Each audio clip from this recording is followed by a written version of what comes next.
Collington's marketing team for 12 years.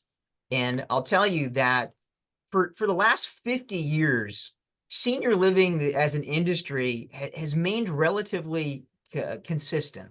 There's been a lot of constancy, not a lot of change, and that's changed over the last 5 years, driven by a number of factors. Certainly, the pandemic, technology, and then demographics. As we start to see a new consumer enter the senior living industry, it's a time of great flux, of great dynamism across the industry, affecting different areas of the community, including our topic today, which is the culinary realm. So a topic that many of us love to talk about. And we're honored to have with us a very special guest, the Vice President of Development and Special Projects with an expertise and focus on culinary, Ben Butler. And before Ben starts, just a quick testimony. Ben is not only innovative and creative and a thought leader. I can tell you firsthand, he's the type of leader at the Kendall Corporation who's not afraid to roll up his sleeves. Many times throughout my 12 years have I seen Ben around campus, in the kitchen, rolling up his sleeves, doing what's necessary to support the affiliate communities like Collington. So very thankful and honored to have Ben with us today. Thanks, Ben. Thank you. Can you hear me? Hear you well. Great. Corey, thank you very much. And Sandy, thank you for having me. Welcome, everyone. Nice to meet you again. My name is Ben Butler. I've been with Kendall Corporation since 2008. I'm excited to talk to you about what's happening in our world of dining and culinary operations, not just within senior living, but I think within the business right now, there's a lot of change. Similar to what Corey said, the food service business has been pretty constant for about 15 years and maybe even longer in how organizations operate. And I'm on the board of a restaurant in addition to serving Kendall. That restaurant is named Greens. And if ever you have eaten there, it's in San Francisco. And it's the equivalent of the Moosewood restaurant in Ithaca. It's a vegetarian restaurant. It opened in 1979. And I've been working with Greens for 4 years as a member of their board. So I bring not only the experience of working with the Kendall affiliates and communities, but that current real-world experience of serving on Green's board. And one thing that has changed, and we're going to talk about trends, but one thing that has changed is the restaurant itself. And restaurant industry trends have started to look at tipping and allocating a service charge in lieu of tipping. I think you're starting to see more focus on technology. There's a company that just came out with an oven. We have in all of our Kendall communities ovens that are called combi ovens. We particularly buy one that's made by a company Rationale out of Germany. And if you walk up to that oven, there's a touch screen. You hit the picture of fish. You put the pan of fish in. You close the door. You hit broil, and it cooks it to the internal temperature that you preset. Buzzer goes off when it's ready, and you pull the fish out, and it cooks with a combination of steam and heat in the same cavity. So that sort of was the first revolution in our kitchens of leveling the playing field to work towards consistency of the product that we're cooking. The newest ovens from that same company now are AI equipped with an AI camera, and you don't have to touch anything on the touch screen. You literally put the pan of food into the cavity, shut the door. The AI camera knows what that food is, detects it, and then chooses the temperature to cook it to internally based on parameters that you set months or years ago when you first bought the oven, and then lets you know when it's done. So the technology is there and it's advancing quickly. And I think we've all seen recently in social media or in the news, the Flippy, the automated arm that flips hamburgers, the one that does the fry later. There's more of those type of adaptions being looked at and being tested and trialed in restaurants right now in the back of the house, because we have a problem in restaurants, and this has been the trend for about 5 years. Johnson & Wales, my alma mater, they have renamed their culinary program, and they have seen a decrease in enrollment in their culinary program. The military has outsourced most, so the interest in folks going into this business is waning. The military has started to outsource most of its food service to Sodexo, Aramark, others. So we don't see the folks coming out of the military that had kitchen training that we saw 10, 15 years ago.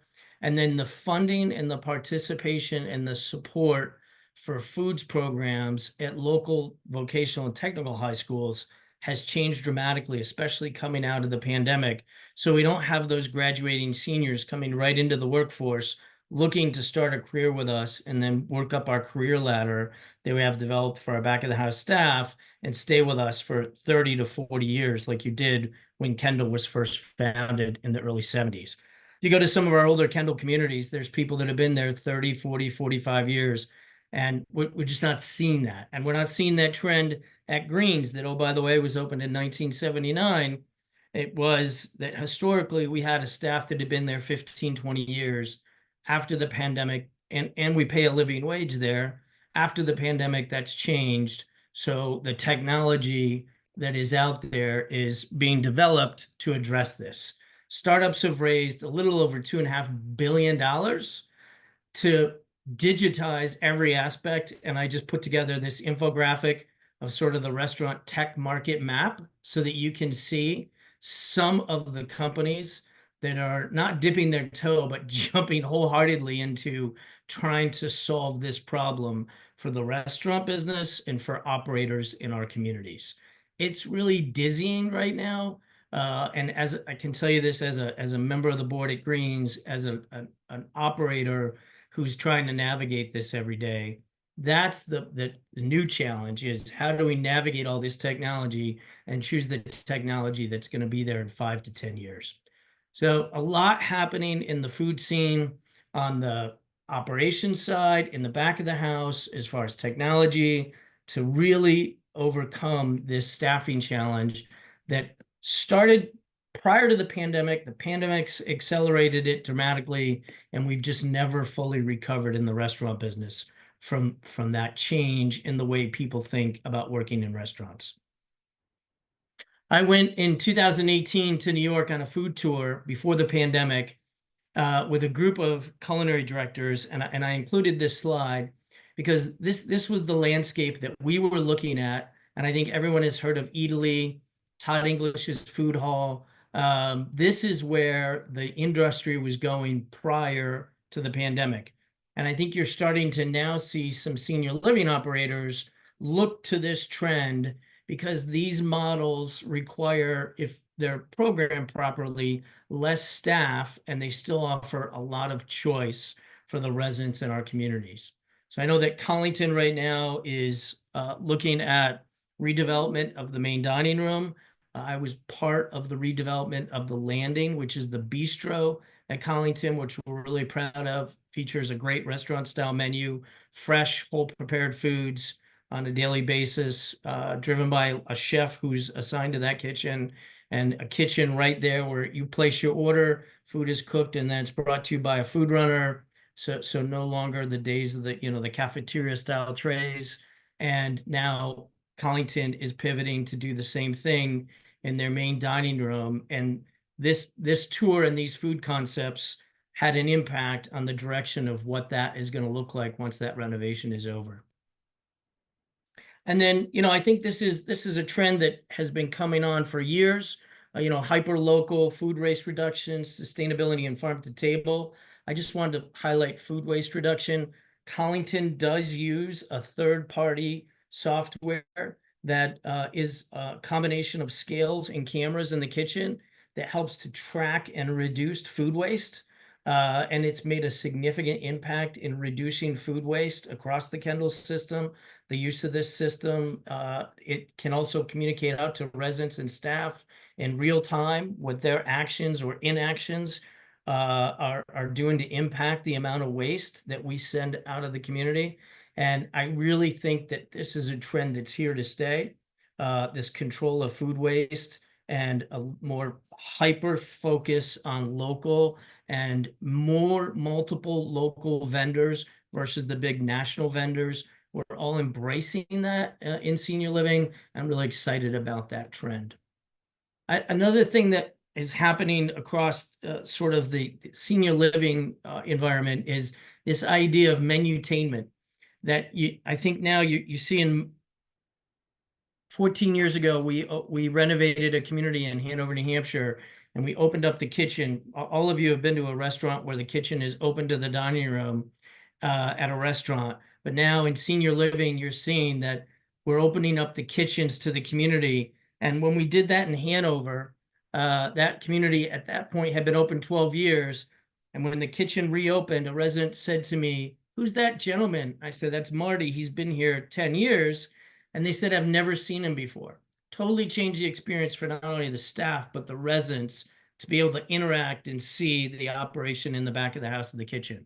I think this is something that you're going to see continue in our new development, Enso Village. We have an open kitchen, and there's another community that's under development right now, Enso Verde, and that is also under development as we speak. So really exciting time. And I think that this is a trend, again, that we're going to see continue. Here's another image of an open kitchen. We actually used this image to develop the kitchen at Enso Village. So if you get to visit Kendall affiliate Enso Village, which is in Healdsburg, California, wine country, Northern California, Sonoma County, this was the image that we used to design that kitchen you look from the dining room into the kitchen. So stainless steel walls, cooking suite with an expo station, and then a chef's table adjacent to that space.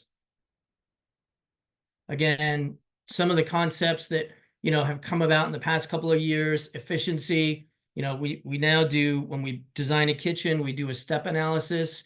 And one of the things that we've discovered is that it used to be that production and finishing were all done in the same space. And now we're going back to a brigade system where there's a production area and then a finishing area of the kitchen. And cooking suites are very productive when it comes to number of steps and production. When it comes to finishing or calling out the tickets, we've all been to a restaurant where you hear them calling out the tickets and plating. So we're starting to put these. We got these in 3 of our communities now, plan to be in 2 more, and there's planned to be one in the new Collington renovation for the main dining room. Food truck trends. I know many of our affiliates have leaned on food trucks at different times. There's now a company that we work with that we just reach out to them and say we want to schedule a food truck night, and they reach out to local food trucks. They schedule it, and the food trucks come and park in the parking lot, and residents can go out. And it's just a monotony breaker for the community, but something fun, and also support local businesses. We're really seeing a trend towards this. One of our communities did this recently, but they did it not because of a monotony breaker. They did it because they had a planned power outage. So this made all the sense in the world. Instead of setting up a tent, a big barbecue outside, they just had some food trucks come in from the night, and it was really well received. And I think you're going to see more of this on our campuses. I know my daughter, who is a freshman in college right now, she goes to the food trucks that are adjacent to campus all the time already, and she's only been at college for about 3 weeks because she's already looking for a different sort of change in landscape from what she gets every day. So I think this is going to become part of our landscape. You're going to see this more often on our campuses. Another trend in our operations is true branding of the outlets. 15 years ago, Corey said that it was pretty constant senior living for many years, and it's started to change in the past 5 years dramatically. This is one of the changes that we've seen, is that it used to be you had a cafe and a main dining room, and maybe they had a name. Maybe if it was a Kendall community, it was a Quaker related name like George Fox Dining Room, but there was no real ethos to that particular location, no branding, and no logo associated with that. So it never really felt like a true culinary experience because we didn't round it out with that branding. And now you're seeing in all of our communities that we're branding, we're coming up with logos for the different outlets, and there's an ethos or something that drives what the sensibility and the day-to-day menu of that particular venue is. I think this is really exciting.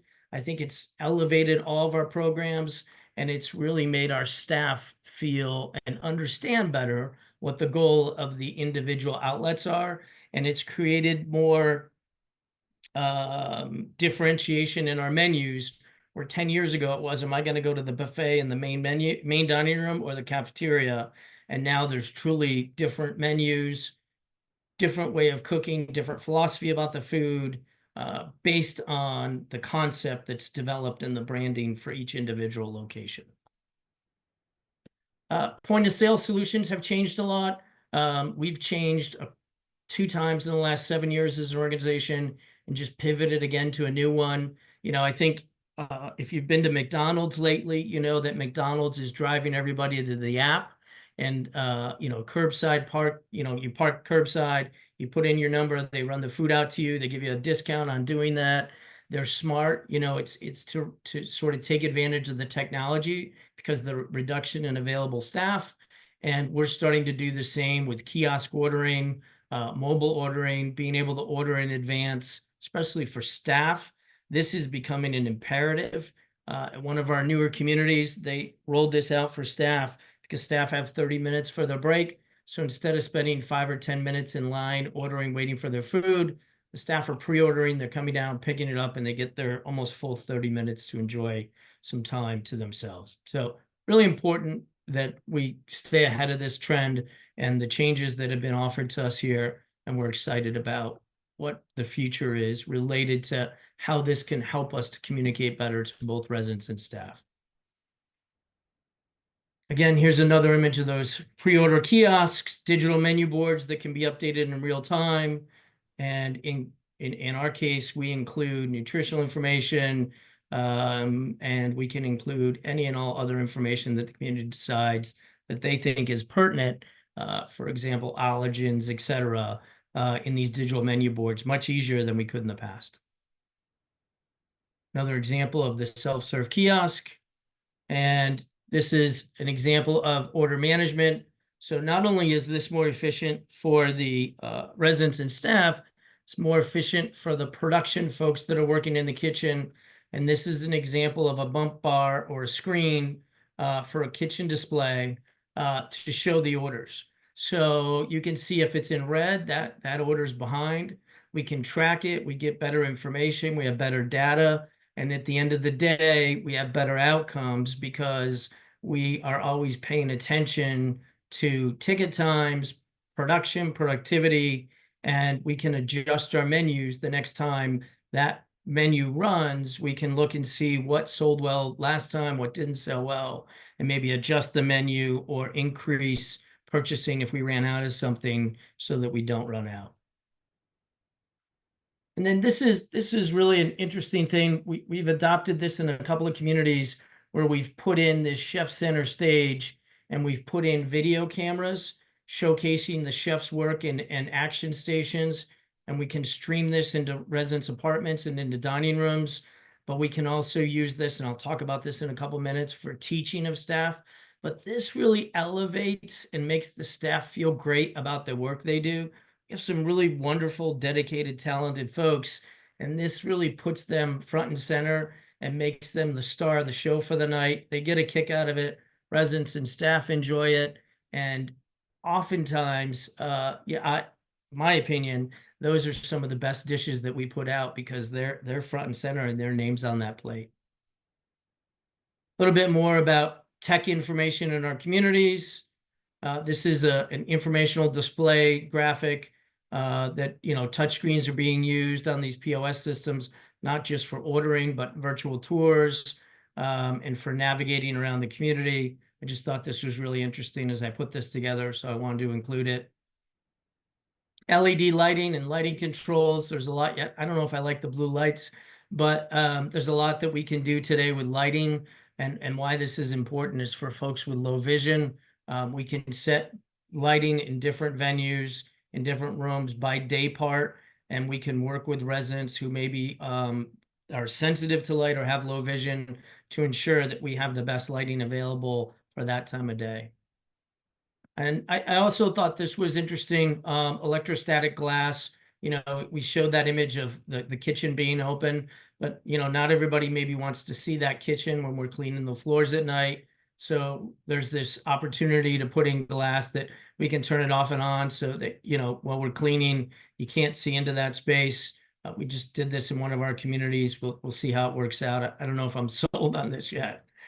Um, Jewelry case guards. This is just a different look for the food in the front of the house. If you remember the old style sneeze guards that look pretty institutional, this just has a more professional look. And this is something that we've moved to in our communities over the past couple of years. Hydroponics. I think all of us have tried this in our communities, some more successfully than others. It's great when you first start it out, but it takes a lot of care and feeding. The best projects that I've seen in communities where it's a partnership between the residents and staff to manage this program. And here's one of the companies that we've been using for hydroponics to grow greens. Pretty straightforward. This is, and we all have this in our homes, but I think this, you know, the move to induction really set the stage for the development, and the complaint was always, and you know, if you're a fan of house hunters, you know, you hear the folks say, oh, I really want gas in my kitchen. And we've all probably said it at one time or another. And it's because you can get the BTUs. You need those BTUs to get the heat, and that on-demand heat to get the pan hot enough to cook. And induction, when it first came out, just wasn't there, but now it's there.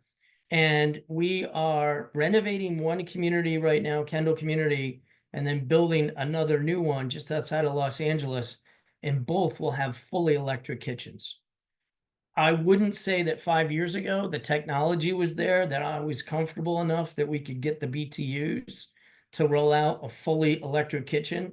But today the technology's caught up. The BTUs are there with an it's delivered in a different way, but it equates to a BTU, that heat transfer. And so what is now possible is that we're going to have a totally different footprint, carbon footprint, and operating that kitchen. Really excited about this technology and development. So again, induction versus steam wells. The old style was to have wells with water. You'd take the pan out, you'd see the steam rise. We've now moved to induction for hot holding. Really happy about this development. It's much healthier, it's cleaner, it's easier for the staff, and it just looks better. And the heat is a more even distribution in the newer systems that have been developed. So induction hold line and serving vessels. Here's an example of that. There's a central control panel. You can set the heat at different temperatures for each area where you're holding food, and you have different options for how you display the food. Just looks better, you know, with our eyes. I'm really happy about this development for us, and it's a game changer. Really takes us out of that, what, you know, we talked about earlier. We've been doing things the same way. We were using steam wells in this business for probably 30 years. So this is a nice change to a way that we present food. And here's an example. Google, when they redid their corporate offices, I went and looked at them. These are pictures I took while I was there. They had put in the latest and greatest in hot and cold holding. And it's something that we used as a model for our renovations in our communities. And the top left corner there, the gentleman with the Google hat on, directly behind him is one of those Rationale combi ovens that I talked about earlier. And what's cool about those is at the end of the night, you just press a button, you put a tablet in, you press a button, and the oven fills with water. It looks like a washing machine. It suds it all up inside. It then rinses itself out. When you come in the next morning, it looks like brand new inside. Wouldn't we all love to have one of those at home? So really saves the staff a lot of energy and effort in keeping those clean, and another advancement that we're really happy about. So food safety and production, we've gone to having blast chillers in all of our communities. This increases the shelf life of our food, helps with cooling and thawing of food, reduces food costs, but more importantly, gives us more options for menu choices. And I'll talk about why in a minute, but this has been a really great improvement for us in our kitchens. When I started in culinary, we did all of our cooling with ice paddles and water baths and keeping stuff uncovered in the walk-in. And now we just pop it in the blast chiller and it rapidly cools to a safe temperature within a safe time, and we don't have to think about it. So it takes a lot of the guesswork out of food safety. Mini cooking options. There's been a lot of sort of thought put into, and the one that we use the most in our communities is the middle oven called the Turbo Chef or soda oven. And that is a mini combination, simple, easy to use, what I call microwave on steroids.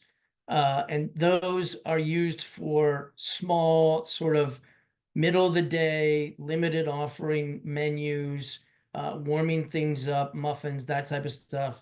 They work great, and they've saved us a ton of time and allowed us to expand our menu offerings.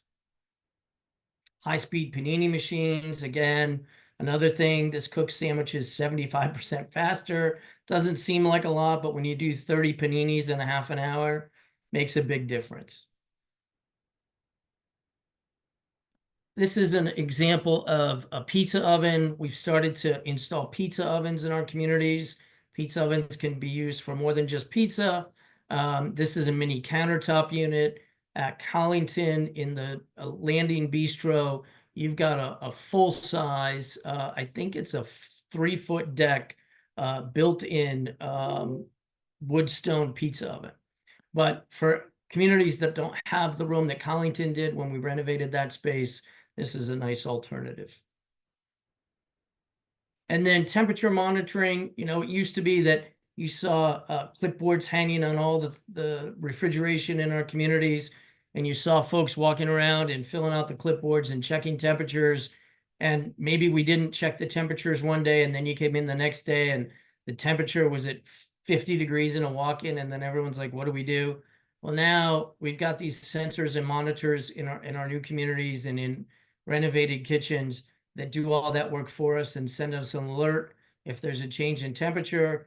And we can even now program them to alert the company that we have a relationship with that's servicing that equipment to dispatch them to come and check it out for us. So again, simplifying things for us, but also improving safety and quality.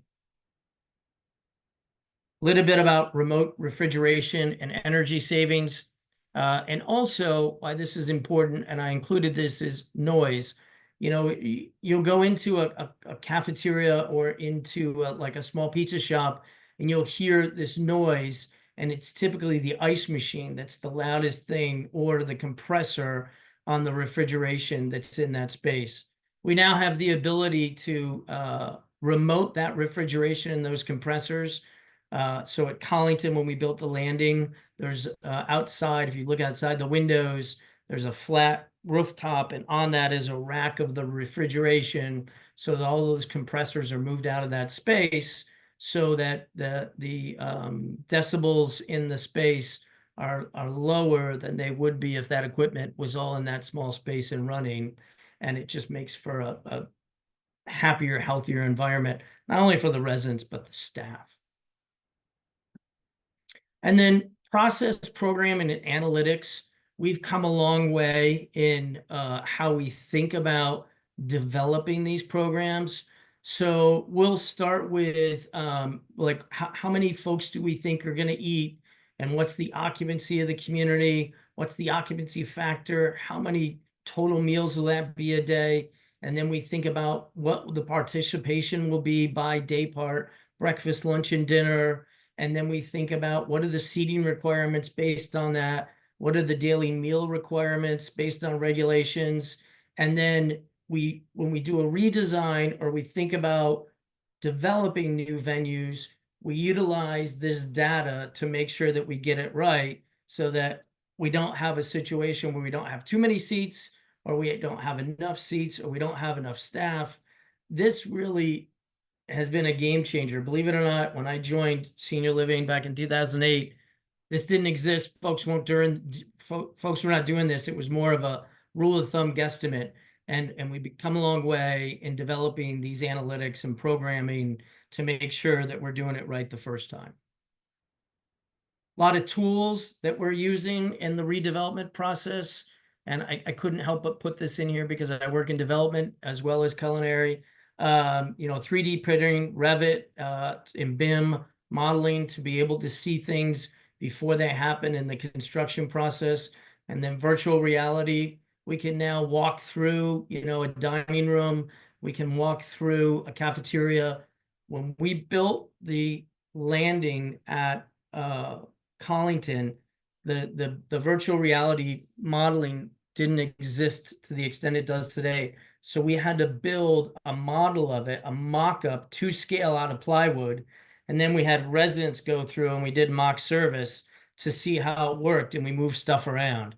Now we don't have to do that. We moved equipment around on the line to make it flow better for the staff. Now with this adoption of the virtual reality, we don't have to do that. Makes it a lot easier for us to make sure we get it right the first time. Here's some sort of 3D renderings based on that 3D rendering on the left is what was planned, and then on the right is what it actually became. Pretty close, pretty good sort of way for us to see and the staff to see and work through. Yep, that makes sense. There's where the cups are going to go. There's where the plates are going to go. So that when we open, we know we have everything where we need it, mise en place, things in their place, so that we can provide the best service to our residents and staff. Multiple dining venues. This is a trend that I think you're going to see continue. When I started with Kendall, Collington, for example, had the Ivy Lounge and then the dining room. They now have the Ivy Lounge, the dining room, and the landing, which I mentioned earlier. So 3 venues. I think you're going to see this continue, this trend of 2 to 3 venues per community. In branding those venues with specific menus to those locations by day part. And I'll talk about that in a minute.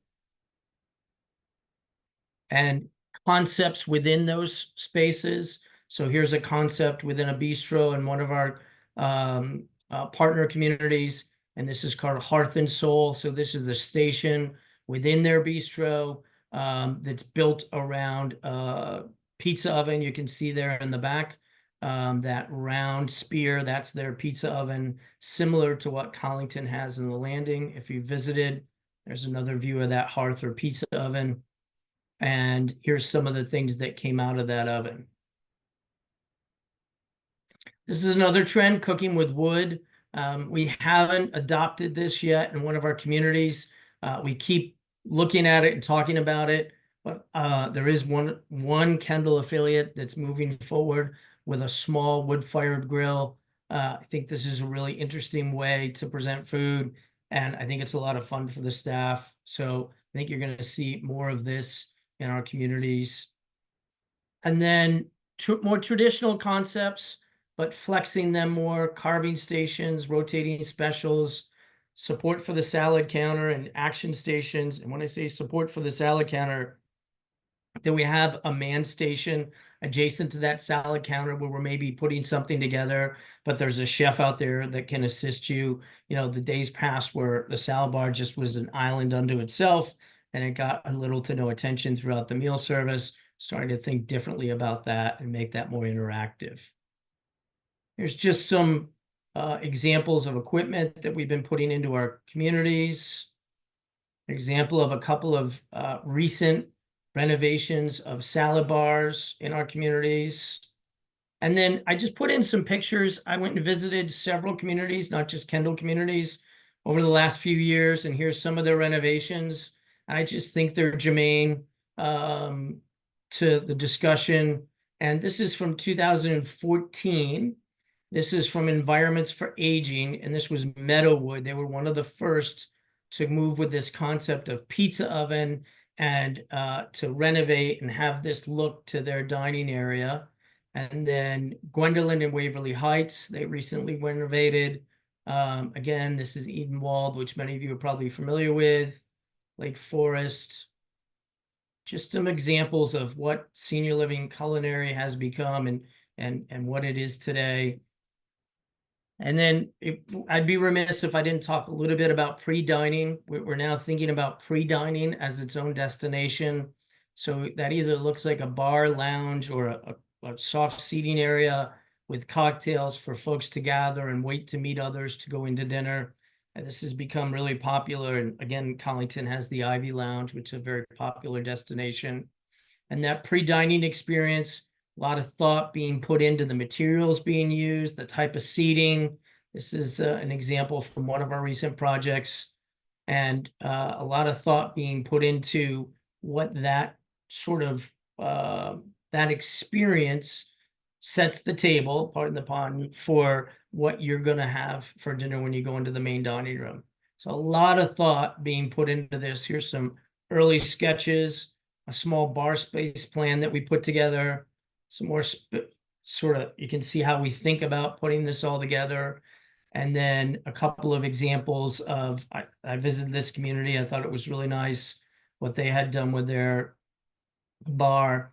This community, the bartender actually steps down, and so they're at that you can see the bar stools are counter height, and the bartender is ear height because they step down into like a pit where they walk and work. White Horse Village, Newton Square, Pennsylvania, really nice. A couple other communities, recent renovations to their cocktail lounge area. And I mentioned earlier I was going to talk about by time of the day, how we change. This is a really interesting concept, something that we're working to develop in one of our communities now, that one space is convertible by day part. So at breakfast, this same space is a coffee shop. At lunch, it does sandwich and soup. And then at dinner, it's that bar lounge. And you can see just by closing those doors in the red circle to the right, the difference between breakfast, lunch, and then dinner. So, and with some of that LED lighting, they go from a soft white to more of a blue hue at dinner to make it feel more like a bar, lounge, pub. So casual dining and action exhibition, this is something that we're seeing a lot of. This is one that we recently put together for one of our communities. Again, this is from that tour of Google, their teaching kitchen concept. I said I would talk about this a little bit too, and how teaching kitchens have evolved. We put a teaching kitchen in one of our newer communities. It's been very popular. And we also put in these action exhibition stations.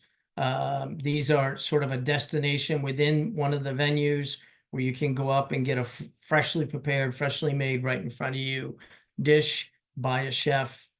Really interactive, a lot of fun, and improves food quality dramatically. A couple other examples from communities. Tried to pick some communities in your area, maybe not in your area, just to give you an idea of what's out there. And I really like this image a lot of White Horse Village. I've been there a couple of times. Meadowwood, I think they did a nice job with this. This really feels good. It's in Pennsylvania. And again, this evolution of center stage, we used this image when we redeveloped or developed rather, I'm sorry, Enso Village in California, newest Kendall affiliate. There it is again. There it is again. I really like that image. And then this captain's table concept. We've had this in Kendall for a number of years, but we called it a commons or community table. And now that's being elevated to a captain's table or a chef's table. So in a couple of our communities, we have a chef's table where a couple times a month, the chef will host a private dinner. It's usually like a lottery. People can sign up, and then we try to rotate people through who attends. But it's more intimate, chef curated menu specifically for that table that night. And it's stuff that you don't normally see on a day-to-day basis on the menu. A lot of fun. And then a teaching kitchen. Oh, and I just included this here. These two images again. We talked about this earlier, but these chef tables, and I'm sorry I skipped over it. These chef tables are also being put where you can see into the kitchen, and then that glass there after the meal can be shut off so that can be used for meeting space, other things. So the staff don't feel like people are watching them all day while they're cooking in the kitchen. So really a lot of thought in being put into being able to utilize spaces throughout the day, not just for dinner service. And then I mentioned earlier the concept of teaching kitchens. This is something that's been really fun for residents to partake in, to come down, and we can do a cooking class on deboning a chicken or cooking for one or cooking ahead, and residents can attend and staff. But also we're using these in our communities to improve the culinary skills and do training with vendors, with outside chefs, and with guest chefs who come into the community to help improve the skills of our existing staff. Another image of a teaching kitchen in a community. And then I think, what will always be with us is this idea of formal destination dining. And, destination dining rooms take on a different meaning based on the community, based on where they are, the location. So here's just some images of the type of things that we're putting into our new dining rooms. And then a lot of focus on pop-up dining or outdoor dining. This became very popular, as we all know, during the pandemic. So spaces that folks never thought they'd want to sit in outdoors are now being reutilized for outdoor dining. So a lot of focus on outdoor dining concepts and barbecue, soft seating, fire pits, and making it interactive. So it's a combination. This is actually Meadowood again in Pennsylvania. And best laid plans, if you look to the left there, that brick column, they built this. They were one of the first to develop this outdoor in senior living in Pennsylvania kitchen for the residents. The Board of Health came in and said to them that those bricks were too porous, couldn't be cleaned. So if you look closely, those bricks are covered with plexiglass. They made them put plexiglass bricks. So we were a little ahead of the Board of Health in developing these concepts. So I think we've all caught up to each other now.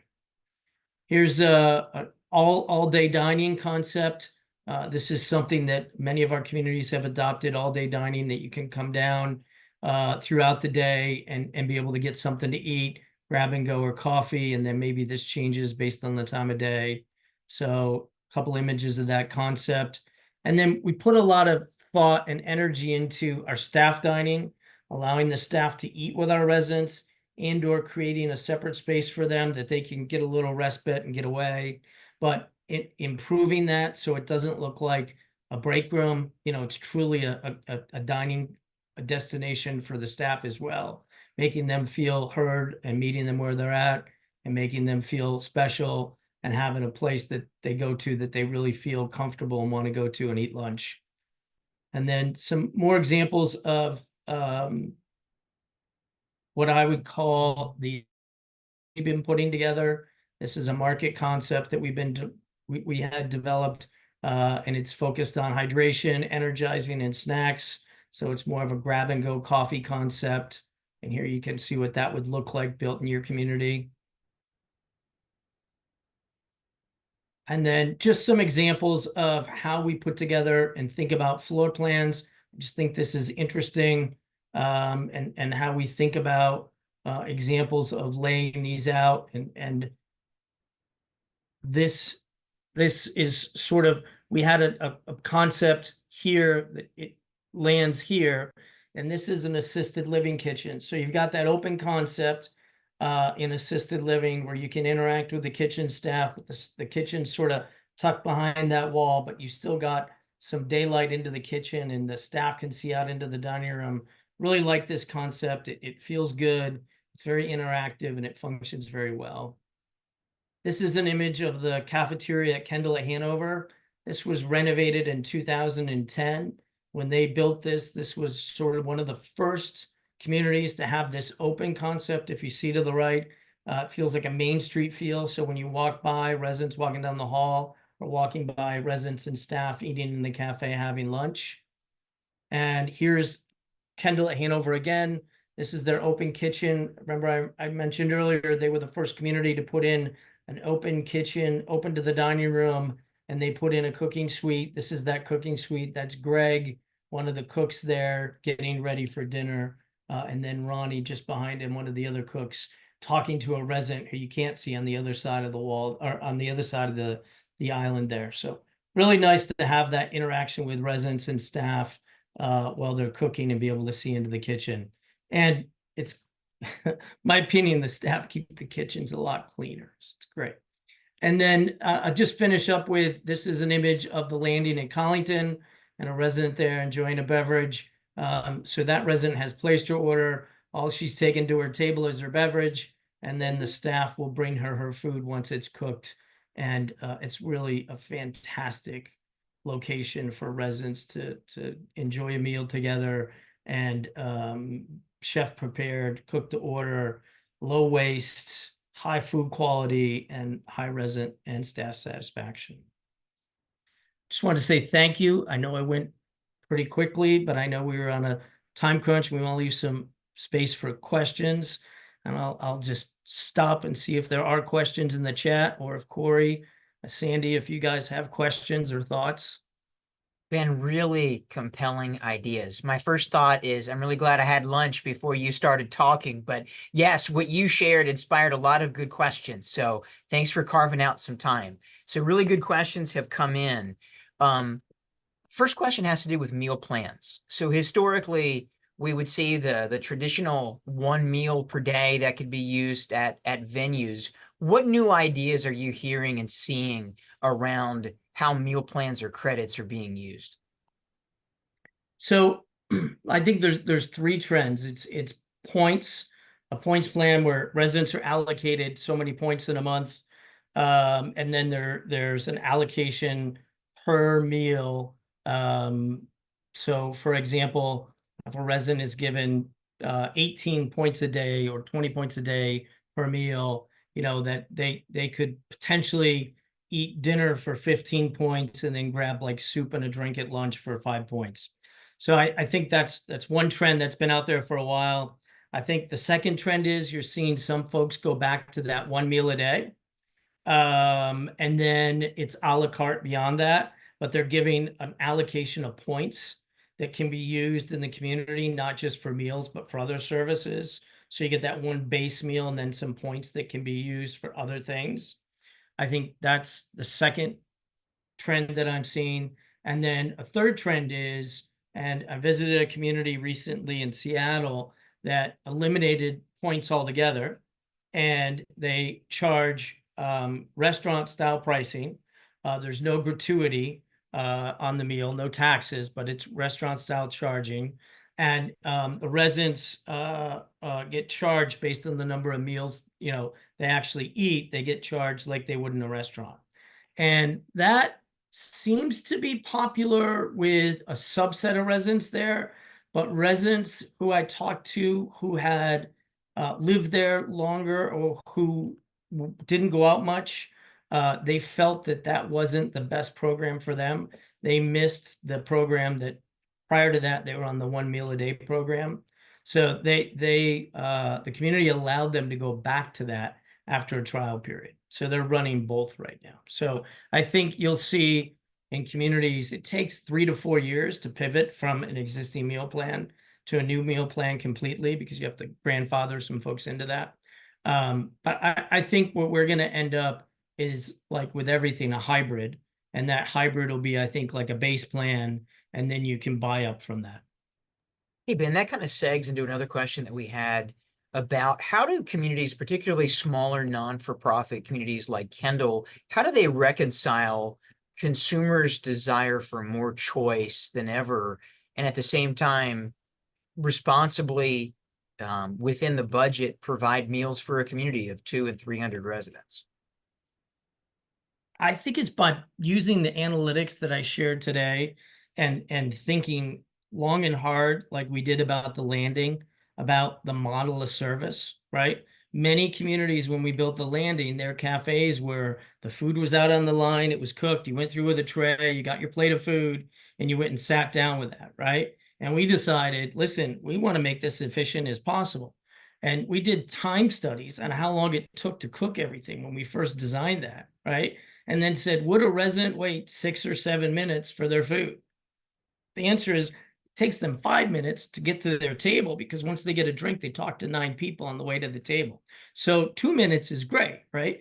Because that's what's left. So it was an easy decision for us. So I think how we're approaching it as an industry is using the step analysis, the data that's available to us from the POS and other tools, and then the metrics that have been developed to look at how do we reduce food costs, food waste, production, and increased productivity so that we've got staff there when we need them, but not standing around all day.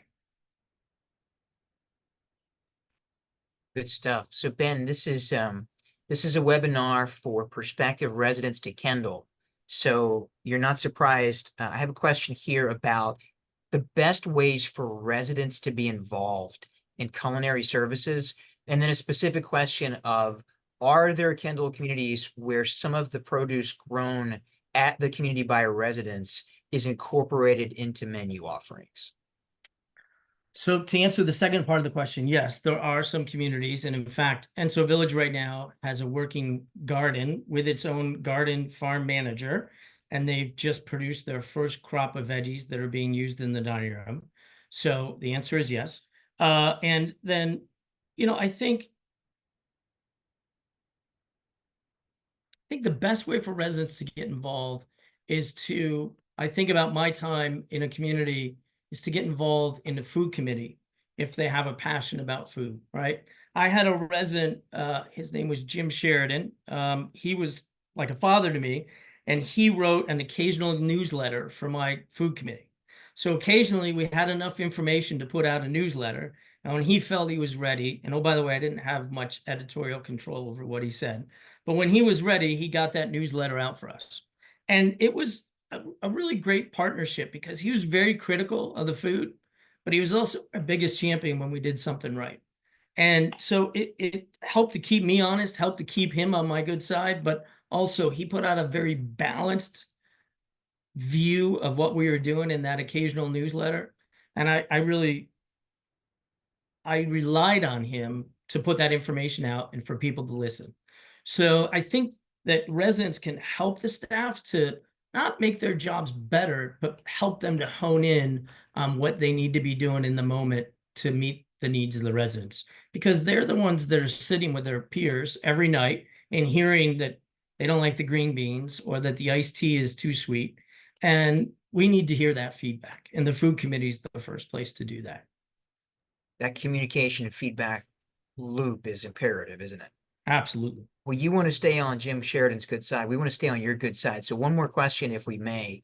Ben, during your presentation, you alluded to Collington going through this strategic planning, this master planning process that's going to update infrastructure across campus. But you mentioned that there are going to be some significant changes to our dining room and our kitchen. Can you talk briefly about what that means? So as of today, and everything's still contingent on a lot of variables, but there's a plan to totally renovate the main kitchen. So refurbish and replace the majority of equipment, including the ventilation system, the cooking line, the walk-in coolers, the walk-in freezer, storeroom, create a separate bakery area for a baker, and then open that up to and move what is now that if you move into the main dining room where the sort of center suite is right now, move that closer to the kitchen so it's more efficient for staff, open that up, enhance that salad bar experience and line of food offering with more of a station experience, and then renovate the dining room, new paint, new chairs, etc., give it a fresh, crisp look, and then really enhance the Ivy bar, open up the Ivy bar to the outside, totally reorient the bar so that there's a service bar for the dining room as well as a larger bar for residents to enjoy time in the Ivy bar itself, and pivot the entry so that right now the hallway sort of you walk through the dining room. That's going to be adjacent to the dining room. You'll walk around the dining room so it'll feel a little more intimate, give us a little more space for seating, increase capacity. We're going to move over into where the private dining room is now, where they have board meetings. That's going to become part of the dining room, spill out onto the patio outside. And then the bird room is going to get re-imaged. That's the smaller dining room into more of a private formal dining room. And then redo the wait stations so that they're more efficient and there's more of them for the staff so that their jobs are a little bit easier. And then just give a nod to the new technology that's out there and enhance a lot of the technology that you currently have. Ben, we can't thank you enough. Sandy's going to talk briefly about our next event, but I'll tell you, it's going to be hard to top what you shared today. Thanks for today, but especially for your influence at Collington and the Kindle system for many years. We appreciate you. Thank you very much. Thanks, everyone. Thanks so much, Corey, for hosting and leading me through this. You did a great job. And thank you, Sandy. Appreciate it. And thank you. So Corey mentioned that he was glad that we ate beforehand. Now I think I'm ready for a nap after hearing everything that we're going to be doing with our dining room. Thank you for sharing with everybody our exciting future that we have. Ben, I had the pleasure of working with you for over 13 years, and what Corey kind of mentioned at the beginning is Ben has this energy and positivity about him that just radiates with anyone that meets him. And he is so much more than just culinary. I mean, culinary is such an important facet of what people decide to, why they decide to move to a community. But Ben, I just want to thank you for the continued support and enthusiasm that you provided in the Kindle system.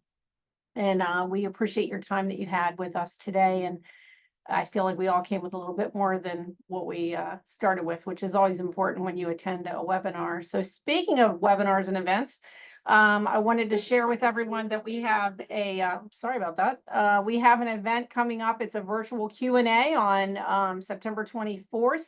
That will be with Corey and I, where you have an opportunity. Please feel free to bring your questions and we'll try our best to answer. So that is coming up. October 9th, we have in person our Parade of Homes. That is our Cottage Parade of Homes tour. It is one of the most popular events of the year. So that will be in person on the 9th, I believe at 1 o'clock in the afternoon. Then we're really excited. First time we have our horticulturalist, Megan Bryant, who will be doing a hiking tour with us, and that is November 8th. So that's going to be a lot of fun. You'll want to wear comfortable shoes. All of these events are on our website, and please feel free to RSVP. We'd love to have you join us. In the meantime, I can't thank you enough, Ben, for everything you did and your presentation. And this has been recorded, so we will send it out to everyone as well. Thanks, and have a great day, everyone. Bye-bye. Take care, everyone. Thank you.